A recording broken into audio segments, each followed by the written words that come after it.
చూపించి కూలి నాలి చేసుకొని బతికేటోళ్ళం మేము గుద్దుపోతే మా పరిస్థితి ఏం కావాలి? ఇది ఎవరన్నా తాగి ఇట్లా గుద్దుకుంటా పోతే రేపు పరిస్థితి ఎట్లా ఉంటుంది? ఇట్లా గుద్దుకుంటా పోతే ఇది ఎవరన్నది కనిపెట్టి పోలీసులు ఇది న్యాయం చేయాలి. కూరగాయలకి ఈ కష్టం చేసి 10 రూపాయల లాభం కోసం అని మేము అమ్ముకుంటాం. మీరే ఇది తెల్లందాక ఏం జరిగిందో తెలియదు. పెట్రోలింగ్ మీరు చేస్తారు, ఇది ఎవరన్నది మీరే కనిపెట్టి కూరగాయలకు న్యాయం చేసేటట్టు చూడండి. మనిషికి 20,000 30,000 నష్టం వచ్చింది. డబ్బులది కాదు, ఇప్పుడు మనుషులు ఉంటే ప్రాణాలు పోవా? ఆ ప్రాణాలు పోతే ఎవరి బాధ్యత? ఇది అర్థం కావట్లేదు. మీరే ఏదైనా చేసి న్యాయం చేయండి సారు.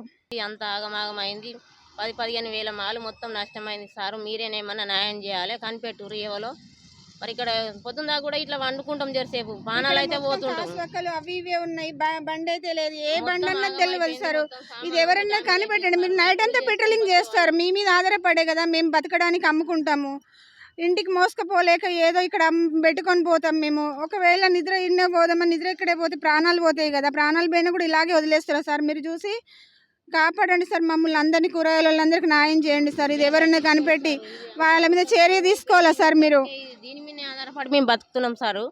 ఆగమైపోయింది మొత్తం అంతా ఆగమై కనిపెట్టుండ్రు సార్. మరి ఎవరు ఇట్లా చేసిపోయినరో ఏం కథనో మీరే మాకు దాని ఆధారం చూపించండి సార్. జర ఎవరో కనిపెట్టండి.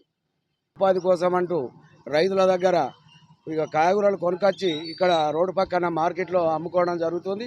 దీని మీద ఆధారపడి మేము మా భార్య పిల్లలను సాదుకోవడానికి ఏదో ఉపాధి కోసం అంటూ మేము ఇక్కడ మార్కెట్ చేసుకొని ఇక్కడనే గుడిసె లెక్క వేసుకొని నీడ కాయగూర ఖరాబ్ అవుతుందని గుడిసె వేసుకొని దాని కింద అమ్ముకుంటూ మేము జీవిస్తున్నాం సార్.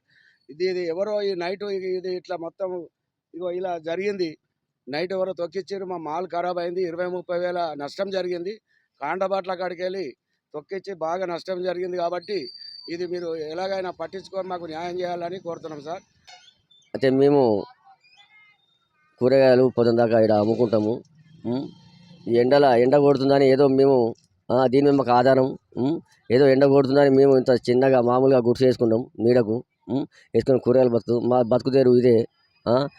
మాకు వేరే పని లేక ఈ కూరగాయల మీదనే బతుకుతున్నాం. దయచేసి ఎవరైతే నైటు ఇట్లా యాక్సిడెంట్ జరిగింది, ఒకవేళ మనిషి ఉంటే ప్రాణం పోయే వ్యక్తిగా కావచ్చు, కొద్దిగా మీరే ఎవరన్నా సహాయించాలని కోరుకుంటాం.